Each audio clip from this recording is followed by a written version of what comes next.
ఓం గంగణపతే నమ ఐం సరస్వత్యే నమ గాయత్రీ పరంబికాయ నమ దుమ్ దుర్గాయ నమ క్లీం క్లీం మహాకాళికాయ నమ ఓం నమ శివాయ శివాయ గురవే నమ యా దేవీ సర్వభూతేషు మాతృరూపేణ సంస్థితాః నమస్తస్యై నమస్తస్యై నమస్తస్యై నమో నమః క్లీం కృష్ణాయ గోవిందాయ గోపీచంద్రవల్లభాయ శ్రీకృష్ణ పరబ్రహ్మణే నమో నమః శ్రీరామ జయ రామ జయ జయ రామ రామాయ హరి మర్కట మర్కటాయ శ్రీరామదూతాయ నమో నమః దుమ్ దుర్గాయ నమో నమః క్లీం మహాకాళికాయ నమ ధ్రాన్ దత్తాత్రేయాయ. యూట్యూబ్ ప్రేక్షకులకు అందరికీ నమస్కారం అండి.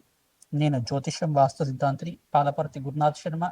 జ్యోతిషం వాస్తు సిద్ధాంతిని మీకంతా కూడా ఈ యొక్క గోచారీత్యా గ్రహాల యొక్క ప్రభావం అంతా కూడా ఎటువంటి గ్రహస్థితి అంతా కూడా మేషాది ద్వాదశ రాశుల వాళ్ళకి ప్రభావం చూపిస్తుంది. మాస ఫలితాల్లో భాగంగా మే నెల మాస ఫలితాలంతా కూడా విశ్లేషణ చేయడానికి మీకంతా కూడా సంపూర్ణంగా విశ్లేషణ చేసి పరిష్కారం చెప్పడం జరుగుతుంది.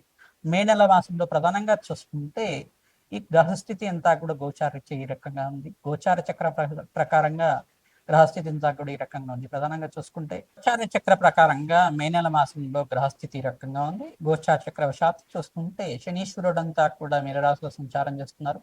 ప్రధానంగా ఈ యొక్క అంగారకుడు అంతా కూడా మే నెల మాసంలో 12వ తారీఖు రోజున మనకంతా కూడా మేషరాశిలో సంచారం చేయడం, బుధాదిత్య యోగంలో అంతా కూడా మార్పు జరుగుతుంది. ప్రధానంగా అంతా కూడా సూర్యమంగళ యోగం అనేది జరగడం జరుగుతుంది. ప్రధానంగా చూసుకుంటే ఇక్కడ సూర్య భగవానుడు అంతా కూడా మే నెల మాసంలో 14, 15 తారీఖులు అంతా కూడా ఇక్కడ వృషభ రాశిలో సంచారం జరుగుతుంది. ప్రధానంగా ఇక్కడ బృహస్పతి సంచారం అంతా కూడా మిథున రాశిలో సంచారం చేయడం, శుక్రుడు అంతా కూడా మే నెల మాసంలో 15వ తారీఖు తర్వాత మిథున రాశిలో సంచారం చేయడం జరుగుతుంది. శుక్రుడు బృహస్పతి కలయిక అనేది జరుగుతుంది. రాహు యొక్క సంచారం అంతా కూడా చూసుకుంటే ఈ యొక్క పెద్దగా మార్పు లేదు. ఈ యొక్క కుంభరాశిలో సంచారం చేస్తున్నారు రాహు గ్రహం అంతా కూడా. కేతు గ్రహం అంతా కూడా సింహరాశిలో సంచారం జరుగుతుంది. గోచారీత్యా గ్రహస్థితి ఈ రకంగా ఉంది కావున ప్రధానంగా అంగారకుడు మార్పు జరుగుతుంది. 45 రోజుల తర్వాత అంగారకుడు మార్పు అంతా కూడా స్వచ్ఛత్రంలో సంచారం చేయడం అనేది విశేషమైన ఫలితాలుగా చెప్పడం జరుగుతుంది.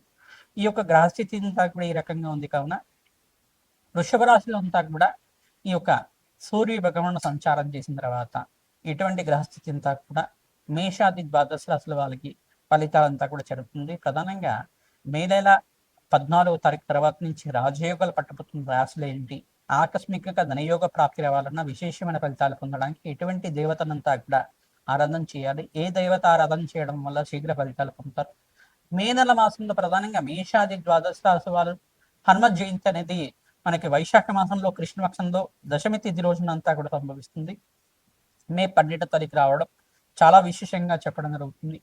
ఆ రోజున మీరంతా కూడా ఆంజనేయ స్వామి వారి దేవాలయంలో పుణ్యక్షేత్రంలో కానీ దేవాలయంలో కానీ ఆంజనేయ స్వామి వారి దేవాలయంలో విశేషంగా సింధూర అభిషేకాది కార్యక్రమాలు ఆచరించుకోవడం, ప్రధానంగా అప్పాలమాల కానీ స్వామివారికి ప్రీతికరంగా మాస చక్రాలు అని చెప్పేసి అంటారు, వడమాలలు కానీ ఈ యొక్క గారెల మాలలు కానీ స్వామివారికి సమర్పించడం వల్ల, నాగవల్లి దళార్చన పూజ చేయడం వల్ల విశేషమైన ఫలితాలు పొందుతారు. గ్రహస్థితి ఎవరి జాతకంలో కనుక అర్ధాష్టమ శని, అష్టమ శని, చతుర్థ శని అంతా కూడా అష్టమ శని అంతా కూడా ప్రభావం అనేది చూపిస్తుందో ఈ గోచార చక్ర ప్రకారంగా ఆ శనీశ్వర గ్రహ దోష నివారణార్థం ఆంజనేయ స్వామి వారి ఆరాధన చేయడం వల్ల శీఘ్ర ఫలితాలు పొందుతారని చెప్పేసి విశ్లేషణ చేయడం జరుగుతుంది. ఆంజనేయ స్వామి వారికి విశేషంగా పసుపు రంగు పూలతోటి ఆరాధన చేయడం వల్ల అఖండమైన రాజయోగ ప్రాప్తి కలుగుతుంది, ధనధాన్యాది సమృద్ధి కలుగుతుంది, సకల గ్రహ దోష నివారణ అవడానికి ఆస్కారం ఉంటుంది. ప్రతినిత్యం కూడా మన్య సూక్త పారాయణం చేయించడం తద్వారా రాజయోగ ప్రాప్తి రావడానికి ఆస్కారం ఉంటుంది. ప్రధానంగా చూసుకుంటే హనుమతారథంలో భాగంగా సుందరాకాండ పారాయణం చేయించడం ఆంజనేయ స్వామి వారికి చాలా ప్రీతికరమైంది కావున ఎవరైతే కనుక శ్రీరామ జపాన్ని ఆచరిస్తూ సుందరాకాండాన్ని అంతా కూడా పారాయణం చేయిస్తూ ఉంటారు అఖండమైన రాజయోగ ప్రాప్తి రావడానికి. ఈ మాసంలో అంతా కూడా ఈ యొక్క సూర్యగ్రహం అంతా కూడా మార్పు చెందిన తర్వాత, రవిగ్రహం మార్పు చెందిన తర్వాత విశేషమైన ఫలితాలు పొందడానికి ఆస్కారం ఉంటుంది. ధనధాన్యాది సమృద్ధి కలగడానికి విశేషంగా జాతకరీత్యా ఉన్న గ్రహ దోషాలు నివారణ చేసుకోవడానికి ప్రయత్నించండి. గోచార చక్రంలో మీకంతా కూడా చూసుకుంటే కాలసర్ప యోగంలో గ్రహస్థితి అంతా కూడా స్తంభంలో ఉంది, కాలసర్ప దోషంలో అంతా కూడా స్తంభంలో ఉంది కావున స్వల్పంగా మిశ్రమైన ఫలితాలు రావడానికి ఆస్కారం ఉంటుంది. శ్రమతో కూడిన సంపాదన పెరుగుతుంది.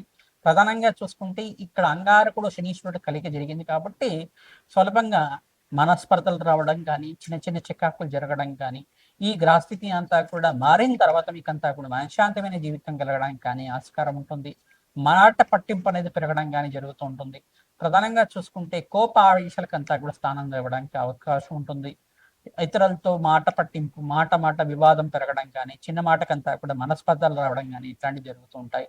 దీని నుంచి బయటపడడానికి ప్రయత్నించడం కూడా సుబ్రహ్మణ్య స్వామి వారి ఆరాధన చేయడం, ప్రధానంగా దానిమ్మ పళ్ళని బ్రాహ్మణత్వం దానం చేయడం వల్ల విశేషమైన ఫలితాలు పొందుతారని చెప్పేసి మేషాది ద్వాదశ రాశుల వాళ్ళకి ఈ యొక్క మే నెల మాసంలో ఎటువంటి గ్రహస్థితి అంతా కూడా లభిస్తుంది, ఏ రోజుల్లో ఏ పరిష్కారం ఆచరించాలి, సంపూర్ణంగా విశ్లేషణ చేసుకొని ఏ దానాది కార్యక్రమాలు ఆచరించాలి, ఏ దేవతను అంతా కూడా పూజిస్తే కనుక విశేషమైన పుణ్య ఫలితాలు పొందుతారు. ప్రధానంగా ఏ గ్రహానికంతా కూడా శాంతి పూజలు ఆచరించాలి, ఏ గ్రహస్థితి అంతా కూడా మీకు అనుకూలతగా ఉంది, అనుకూలంగా లేదు అనేది విశ్లేషణ చేసి మీకు పరిష్కారం చెప్పడం జరుగుతుంది. వీడియో అంతా కూడా చూడండి, సంపూర్ణంగా మీకు విశ్లేషణ చేసి పరిష్కారం చెప్తాం. ఈ పరిష్కారాన్ని ఆచరిస్తే కనుక ఖచ్చితంగా మీకు ఆకస్మికంగా ధనయోగ ప్రాప్తి రావడానికి ఆస్కారం ఉంటుంది. శ్రీమాత్రే నమః. మేషరాశి జాతకులకి మే నెల మాసంలో గ్రహస్థితి అనుకూలించడానికి గ్రహాలంతా కూడా అనుకూలంగా విశ్లేషించడం జరుగుతుంది. మాస ఫలితాల భాగంగా మేషరాశి జాతకులకంతా కూడా విశ్లేషించడం జరుగుతుంది. ఏనాటి శని ప్రభావంలో ఉన్నారు కావున స్వల్పంగా మిశ్రమైన ఫలితాలు చూస్తూ ఉంటారు. ప్రధానంగా అంగారకుడు శనీశ్వరుడు కలిక జరిగింది. మరియు మే నెల మాసంలో 12వ తారీఖు తర్వాత అంగారకుడు మార్పున జరుగుతుంది. రాశిలో సంచారం చేయడం వల్ల విపరీత రాజయోగ ప్రాప్తి రావడానికి ఆస్కారం ఉంటుంది. శ్రమతో కూడిన సంపాదన పెరుగుతుంది. చిన్న చిన్న కలహాలు కానీ, మనస్పర్ధలు కానీ, ఇంట్లో చికాకులు కానీ జరగడానికి అవకాశం ఉంటుంది. దూర ప్రయాణాలు చేయడం వల్ల లాభిస్తుంటారు. స్నేహితుల యొక్క సహకారాల వల్ల వ్యాపారంలో లాభాలు గణించడం కానీ, నూతన వ్యక్తుల పరిచయం వల్ల అఖండ లాభాలు గణించడం కానీ జరుగుతూ ఉంటుంది.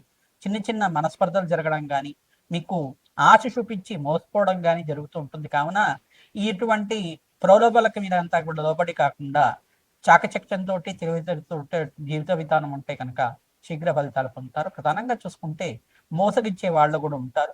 మీకంతా కూడా ఈ మోసపూరితమైన చర్య నుంచి బయటపడడానికి ప్రతినిత్యం కూడా దేవీ ఖడ్గమాల స్తోత్రాన్ని అంతా కూడా పఠనం చేసుకోవడం, దేవీ ఖడ్గమాలంతా కూడా నిత్యం పఠించుకోవడం వల్ల రాజయోగ ప్రాప్తి రావడానికి ఆస్కారం ఉంటుంది. ప్రతినిత్యం కూడా రావి చెట్టు, వేప చెట్టు దగ్గర అఖండ దీపారాధన చేయడం, ఉప్పు దీపాన్ని అంతా కూడా వేయించేసి అక్కడంతా కూడా ఖడ్గమాల స్తోత్రాన్ని పఠించుకొని 11 ప్రదక్షిణాలు చేసుకోవడం వల్ల రాజయోగ ప్రాప్తి రావడానికి ఆస్కారం ఉంటుంది. దాన హోమాది కార్యక్రమంలో భాగంగా ప్రధానంగా మీ జాతకరీత్యా కనుక అంగారకుడు నీచ స్థానంలో ఉంటే గోచారీత్య బలంగా ఉన్నప్పటికీ కూడా అంగారకుడు వ్యతిరేక ఫలితాలు ఇవ్వడానికి ఆస్కారం ఉంటుంది. కావున అంగార గ్రహ దోష నివారణతో మీరంతా కూడా సుబ్రహ్మణ్య స్వామి వారికి దానిమ్మ పళ్ళను నివేదన చేయడం, ఎర్రటి వస్త్రాన్ని సమర్పించడం వల్ల ప్రధానంగా అప్పుల బాధలు, ఆర్థిక రుణ బాధల నుంచి బయటపడడానికి ఆస్కారం ఉంటుంది. దీర్ఘకాలికమైన అనారోగ్య ఇబ్బంది నుంచి బయటపడడానికి ఆస్కారం ఉంటుంది. మీరంతా కూడా ఈ యొక్క సూర్య ఆరాధన చేసుకోవడం వల్ల శ్రేష్టమైన ఫలితాలు పొందుతారు. సూర్యగ్రహం అంతా కూడా ఉచ్చస్థానంలో సంచారం చేయడం, బుధాదిత్యోగంలో సంచారం చేయడం వల్ల వ్యాపార లాభాలను జరగడానికి ఆస్కారం ఉంటుంది. స్థానచలనం కూడా జరగడానికి, ఉద్యోగులలో ప్రమోషన్స్ రావడం కానీ, గవర్నమెంట్ కాంట్రాక్ట్స్ రావడం కానీ జరుగుతూ ఉంటుంది. సూర్యగ్రహం అంతా కూడా ప్రధానంగా వృషభ రాశిలో సంచారం చేసిన తర్వాత విపరీత రాజయోగ ప్రాప్తి రావడానికి ఆస్కారం ఉంటుంది. మీకంతా కూడా మిత్రగ్రహం ధనస్థానంలో సంచారం చేయడం, అఖండమైన పుణ్యప్రాప్తి రావడం, మీకంతా కూడా కుటుంబంలో మనశ్శాంతమైన జీవితం, ఆహ్లాదకరంగా బంధుమిత్రులతోటి ఆనందంగా గడపడం జరుగుతూ ఉంటుంది. ప్రధానంగా పుణ్యక్షేత్ర దర్శనం చేసుకోవడం వల్ల లాభాలు గణిస్తూ ఉంటారు. వివాహాది శుభకార్యాల కోసం చర్చలు జరగడం కానీ జరుగుతూ ఉంటుంది. ఇటువంటి గ్రహస్థితి అంతా కూడా మీకు అనుకూలంగా ఉంది. కొన్ని గ్రహాలన్నీ కూడా మిశ్రమైన ఫలితాలు ఇస్తున్నాయి. కావున ఈ మిశ్రమైన ఫలితాల నుంచి బయటపడటానికి అగ్నికి నవధాన్యాలు సమర్పించడం వల్ల రాజయోగ ప్రాప్తి రావడానికి ఆస్కారం ఉంటుంది. ప్రధానంగా మీరంతా కూడా పెద్దల యొక్క సహాయ సహకారాలు తీసుకుంటే పెద్దల యొక్క ఆశీర్వాదం మేరకు మీకంతా కూడా సకల కార్యసిద్ధి, కార్య జయం కలుగుతుంది. హనుమతారాగంలో భాగంగా మీకు అంతా కూడా హనుమ జయంతి రోజున 12వ తారీఖు రోజున వస్తుంది. మీకంతా కూడా మే నెల మాసంలో దశమి తేదీ రోజున రావడం విశేషమైన ఫలితాలు పొందుతారు. ప్రధానంగా హనుమ జయంతి రోజున మీరంతా కూడా రామాలయంలో ఆంజనేయ స్వామి వారికి అంతా కూడా విశేషంగా మీరంతా కూడా సింధూర అభిషేకాది కార్యక్రమాలు ఆచరించుకోవడం, తమలపాకు పూజ చేయడం, వడవాలను సమర్పించడం వల్ల రాజయోగ ప్రాప్తి కలుగుతుంది. ఎవరైతే కనుక ఈ యొక్క మన్యసూక్త పారాయణం అంతా కూడా యజ్ఞహోమాది కార్యక్రమాలు చేసుకుంటూ ఉంటారు, అరటి పనులతో హోమం చేయడం వల్ల అఖండమైన ప్రీతి పొందుతారు. ప్రధానంగా ఆంజనేయ స్వామి వారికి అంతా కూడా ప్రీతికరంగా అరటి పండ్లతో హోమాన్ని చేయడం వల్ల అఖండ రాజ్యయోగ ప్రాప్తి కలుగుతుంది. ధనధాన్యాది సమృద్ధి కలుగుతుంది. మహాలక్ష్మీదేవికి అంతా కూడా తామర పూలతో అర్చించడం వల్ల అఖండమైన ఐశ్వర్య సంపద అంతా కూడా, ధనలక్ష్మి కటాక్షం అంతా కూడా, కరుణా కటాక్షల వీక్షలు అంతా కూడా కలగడానికి ఆస్కారం ఉంటుంది. ప్రతినిత్యం కూడా తామర పూలతోటి, తేనెతోటి అమ్మవారికి అర్చించడం వల్ల అఖండ రాజయోగ ప్రాప్తి కలుగుతుంది. శ్రీ సూక్త విధానంగా లక్ష్మీ కుబేర శాంతి హోమాది కార్యక్రమాలు ఆచరించుకోవడం, ప్రధానంగా బగలామకి శాంతి హోమాది కార్యక్రమాలు ఆచరించుకోవడం వల్ల శత్రు బాధలు, శత్రు భయాల నుంచి బయటపడడానికి ఆస్కారం ఉంటుంది. హనుమతే శ్రీరామదూతాయ నమః నామాన్ని జపాన్ని ఆచరించండి, సకల కార్యసిద్ధి కలుగుతుంది. శ్రీరామ జయ రామ జయ జయ రామ రామాయణ. మేషాది ద్వాదశ రాశుల వాళ్ళకి మే నెల మాసంలో గోచారిత్య గ్రహస్థితి అనుకూలించాలంటే ఎటువంటి పరిష్కారం ఆచరించాలి అనేది విశ్లేషణ చేయడం జరిగింది. ప్రధానంగా మేషాది ద్వాదశ రాశుల వాళ్ళు మీరంతా కూడా ప్రతినిత్యం కూడా హనుమతారాధన చేయడం ఈ మాసంలో చాలా విశేషమైన ఫలితాలు పొందుతారు. ప్రధానంగా హనుమత్ దేవాలయంలో మీరు అన్నదానం చేయడం వల్ల రాజయోగ ప్రాప్తి లభిస్తుంది. ఈ యొక్క ఎండాకాలంలో విశేషంగా భూతదయాన్ని చేయడం జరుగుతుంది. ప్రధానంగా భూతదయ అంటే పక్షులకి ఈ యొక్క ప్రకృతినంతా కూడా సంరక్షించడానికి మీరు పక్షుల్ని ప్రధానంగా గోమాత సేవ చేయడం, పక్షులకంతా కూడా ఆహారం పెట్టడం అనేది చేస్తూ ఉంటాయి కనుక రాజయోగ ప్రాప్తి లభిస్తుంది. పక్షులకంతా కూడా జలాన్ని సమర్పించడం వల్ల పక్షులకి దాహార్తి తీర్చే విధంగా జలాన్ని సమర్పించే విధంగా ఉంటాయి కనుక అఖండ రాజయోగ ప్రాప్తి రావడానికి ఆస్కారం ఉంటుంది. ఎండాకాలంలో విశేషంగా మీరంతా కూడా జలాన్ని సమర్పించండి. చిన్న చిన్న పక్షులకంతా కూడా పిచ్చుకలకు కానీ చిలుకలకు కానీ పావురాలకైనా కానీ జలాన్ని సమర్పించడానికి ప్రయత్నం చేయండి. ఏదైనా ఆహారం కింద మీరు చేతితోటి పెట్టడానికి ప్రయత్నం చేయండి. మీరంతా కూడా రావి చెట్టు వేప చెట్టు దగ్గర ప్రతినిత్యం కూడా అఖండ దీపారాధన చేయడం, దేవి కటకమల స్తోత్రాన్ని పఠనం చేసుకోవడం, మన్యసూక్త పారాయణం చేయించడం వల్ల రాజయోగ ప్రాప్తి కలుగుతుంది. హనుమతారాధనలో భాగంగా సింధూరాభిషేకాది కార్యక్రమాలు చేసుకోవడం వల్ల రాజయోగ ప్రాప్తి లభిస్తుంది. ప్రధానంగా మేషాది ద్వాదశ రాశుల వాళ్ళందరూ కూడా శుక్రుడికి, బుధ భగవానుడికి, అంగారకుడికి, రాహువుకి జపమోహమాది కార్యక్రమం ఆచరించిన వాళ్ళకి ఆర్థికంగా రుణ బాధల నుంచి విముక్తి కలగడానికి ఆస్కారం ఉంటుంది. ధనయోగం సిద్ధించాలన్నా ఈ గ్రహాలే కారణం అవుతాయి. ప్రధానంగా అందరూ కూడా శాంతి పూజలు చేయడానికి ప్రయత్నం చేయండి. అఖండమైన ఐశ్వర్యము సంపద అంతా కూడా సిద్ధించడానికి మాసంతంలో మంచి శుభవార్త వినడానికి ఆస్కారం ఉంటుంది. హనుమతే శ్రీరామదూతాయ నమః.